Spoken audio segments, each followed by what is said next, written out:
첫 문장부터 고백이 터졌는데요. 그 다음 말이 모두의 인생을 바꿔버릴 줄은 아무도 몰랐습니다. 이지혁이 너무 좋아서 안 되겠다, 잡아야겠다라고 말했을 때 지은호는 숨이 막힐 만큼 당황했는데요. 그 말이 오래 기다린 대답과 전혀 다른 색의 두려움까지 함께 데려왔습니다. 지은호는 고백을 듣고도 한동안 아무 말도 못했습니다. 대학 시절부터 쌓아올린 감정이 한순간에 흔들렸고 안 어울린다라는 그 말이 도무지 잊히지 않았거든요. 거절당했던 기억은 생각보다 단단해서 갑자기 밀려드는 다정함이 오히려 낯설었는데요. 지은호는 조심스럽게 물었습니다. 선배, 그때 왜 그랬는데요? 제가 뭐가 그렇게 안 어울렸는데요? 이지혁은 고개를 떨구고 한참을 망설였고 결국 나 같은 사람이 너를 끌어내릴까봐 무서웠다라고 말했더라고요. 그 말이 지은호의 가슴에 묘하게 들어앉았습니다. 이해는 되는데 용서는 아직이었습니다. 한편 박성재는 그날 저녁 회사 본부장실에서 서류를 덮고 한숨을 길게 내쉬었는데요. AP그룹 인수권이 본격적으로 속도를 내기 시작하면서 그의 책상 위에는 숫자와 조건, 투자자 이름으로 가득한 파일이 쌓여 있었거든요. 아들에게 전화를 걸어 이번 판 놓치면 2대째 내려온 이름값 못 지킨다라고 단단하게 말했습니다. 그 목소리에는 호탕함보다 책임의 무게가 더 많이 실려 있었는데요. 박성재는 알겠어요. 근데 저도 지키고 싶은 게 하나 더 있거든요라고 답했습니다. 아버지가 그게 뭐냐고 물었을 때 박성재는 잠깐 침묵하다가 은호예요라고 솔직하게 말했는데요. 전화기 너머의 정적이 길어졌고 박진석은 낮게 웃으며 그건 내 마음대로 안 될 수도 있다라고 했습니다. 이야기는 이상하게 얽혀 들어가기 시작했습니다. 카페 리모델링은 마무리 단계였는데요. 지은호는 디자이너로서 마지막 마감 체크를 하다가 우연히 작은 노트를 발견했습니다. 과거에 자신이 그렸던 이지혁의 초상 스케치 옆에 누군가 연필로 적은 짧은 문장이 있더라고요. 안 어울린다, 내가 부족하다. 필체는 익숙했습니다. 이지혁의 것이었는데요. 지은호는 그 메모를 보는 순간 마음이 또 한 번 흔들렸습니다. 설마 그때부터 이런 생각을 하고 있었던 건가요 싶은 마음이 스멀스멀 올라왔거든요. 하지만 흔들림이 곧바로 믿음으로 바뀌지는 않았습니다. 소개팅 문제도 남아있었거든요. 고객이 초대한 로펌 오픈식, 사실상 소개팅 자리였는데 지은호는 예의상 가보려고 했습니다. 저도 이제 30이잖아요. 만나봐야 알죠라고 말했었으니까요. 이지혁은 가지 마라고 단호하게 말했는데 그 말투가 지은호를 더 불편하게 만들었습니다. 이제야 잡겠다고 해놓고 제 선택은 막으시겠다고요? 라는 서운함이 올라왔거든요. 이 틈을 파고든 건 박성재였습니다. 그는 과거로부터 현재까지 꿰뚫고 있는 사람이었는데요. 대학 시절부터 지은호가 얼마나 성실하게 조용히 버티며 살아왔는지 알고 있었습니다. 과외로 생활비를 보태고 봉사를 빠지지 않고 스스로의 자리에서 성실했다는 걸 누구보다 잘 아는 사람이었죠. 박성재는 조심스럽게 지은호에게 말했습니다. 소개팅 다녀오세요. 저는 질투는 나는데요. 그래도 지은호가 원하는 방식으로 확인하는 게 맞는 것 같아서요. 그 말이 의외였는지 지은호는 고개를 기울였습니다. 박성재는 덧붙였어요. 저는 기다릴 수 있는데요. 다만 누가 지은호를 힘들게 하면 가만히 못 있을 것 같아요. 박성재의 말이 의외로 가볍지 않게 들렸는데요. 지은호는 방어막을 조금 내렸습니다. 기다려주신다니 고맙네요. 근데요, 전 누군가의 기다림에 기대서 결정을 미루고 싶진 않아요. 딱 잘라 말했지만 마음 한켠은 따뜻해졌습니다. 존중받는 느낌이 생각보다 큰 안도를 주더라고요. 그날 밤 이지혁은 사무실에 홀로 남아 안 어울린다, 내가 부족하다라는 메모를 오래 바라봤습니다.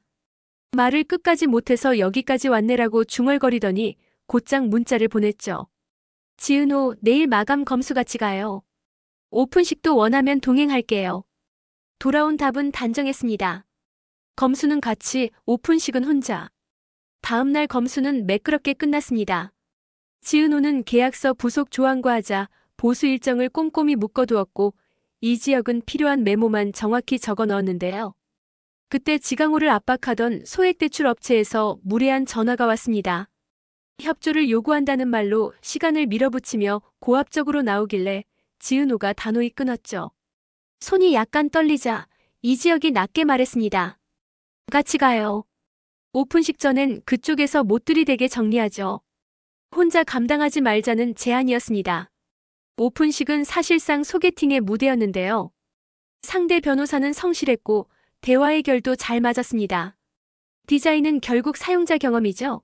라는 질문에 지은호는 공간은 습관을 조금씩 바꾸게 만들면 성공이라고 생각해요라며 자신의 철학을 차분히 풀었죠. 그런데 머릿속 한켠에는 가지 말하던 이 지역의 단호함과 시간으로 보여줄게요라는 약속이 번갈아 떠올랐습니다. 그때 이 지역에게서 문자가 왔어요. 그쪽 업체 뒤에 다른 라인이 있네요. 끝나면 근처에서 변호사와 대응 시나리오 짜요. 가치라는 단어가 유난히 남았고 지은호는 소개 상대에게 솔직히 말했습니다. 지금 제 삶이 조금 복잡해서요. 제가 저 자신부터 정리하고 그때도 마음 같으시면 그때 다시. 상대는 미소 지으며 기다릴 수 있다고 깔끔히 답했습니다. 복도에서 박성재를 마주쳤습니다. 축하 화환을 전하러 왔다더군요. 그는 낮게 보고했습니다. 대출 라인, 우리가 파악한 선과 겹칩니다. 하늘건설 하청 자회사 한 군데가 그림자처럼 붙어 있어요. 내일 제보 들어가게 준비 중입니다. 이어 조심스레 덧붙였죠. 그리고 지역 소문 제가 정리하겠습니다. 자료로 증명해 둘게요. 지은호가 물었습니다. 왜 이렇게까지 하세요? 박성재는 피하지 않았습니다. 좋아하는 사람을 억지로 데려오려는 게 아니라요. 근거 없는 말로 하루가 흔들리지 않게 해주고 싶어서요. 제가 할 수 있는 방식이 그거라서요. 그 또박또박한 진심이 마음을 가라앉혔습니다. 바로 그때 대출업체 측으로 보이는 사내 둘이 복도에서 지은호를 애워싸려 했습니다. 전화 좀 받으시죠. 협조 안 하니까 일이 커집니다.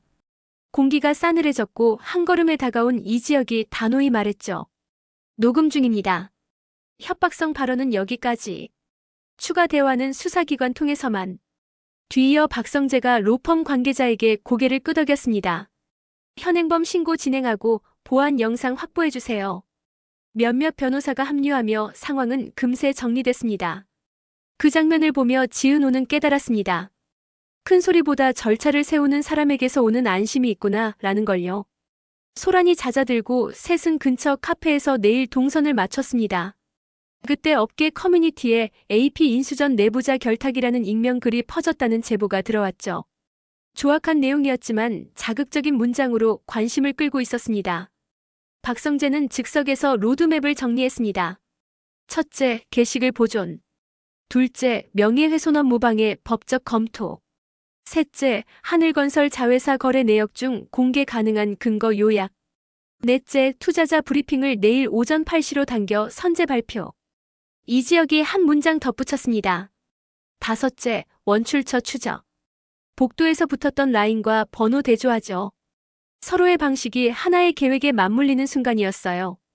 지은호는 마음의 방향을 숨기지 않았습니다. 조건이 아니라요. 제가 더 단단해지는 곁을 보려고요. 이지혁은 조심스럽게 내가 그 곁이 되도록 시간으로 증명해 볼게요라고 했고 박성재는 담담하게 경쟁 대신 증명으로 가겠습니다라고 했습니다. 다음 날 오전 브리핑은 투명한 자료로 루머를 눌렀고 원출처 추적도 전날 라인과의 연결을 드러냈습니다. 동시에 지은호는 피해자 둘과 진술서를 정리했고 법무자문 창구가 열렸죠. 오후엔 하늘건설 자회사 내부에서 익명 제보가 추가로 도착했습니다. 외부 대부업체와의 유착 정황, 날짜와 코드까지 구체적이었어요. 판은 방어에서 공세로 바뀌었습니다. 박성재는 선언했죠. 우리는 조건으로 손잡지 않겠습니다. 깨끗하지 않은 손을 잡지 않겠습니다. 문장을 다듬은 건 이지혁이었습니다. 짧은 커피 자리에서 이지혁은 말했습니다. 앞으로는 내가 원하는 수위만큼만 움직일게요. 박성재도 약속했죠. 마음을 숨기지 않되 당신이 불편해지지 않게 거리두기는 제가 지키겠습니다. 지은호는 정리했습니다. 저 자신을 더 좋아하게 만드는 사람 곁에 있을게요. 조금만 더 보겠습니다. 밤 햇살 들어오는 시간에 와주세요라고 적힌 초대장을 다 보내고 나니 익명의 메시지가 도착했습니다. 대학 동아리 시절 벽에 기대 앉아 웃는 지은호와 이지혁의 사진 한 장, 그리고 한 줄. 그때도 지금도. 너희는 서로를 더 밝히더라. 누가 보냈는지 알 수 없지만 다음 장을 예고하는 신호 같았죠. 이제 남은 건 제보의 실체, 루머의 출처, 그리고 조건이 아닌 태도라는 선언이 실제 선택으로 이어지는지 확인하는 일입니다. 지은호는 마음속으로 천천히 결론을 세웠습니다. 기다림은 미루기가 아니라 증명의 시간을 주는 일이라고요. 그래서 다음 아침 이지혁에겐 저녁엔 천천히 걸어요를, 박성재에겐 크유앤드어 문항 보완해 볼게요를 보냈습니다. 돌아온 답은 짧았지만 같았어요. 걸음은 천천히. 문항 기다리겠습니다. 두 문장이 서로 다른 자리에서 같은 약속을 말해주고 있더라고요.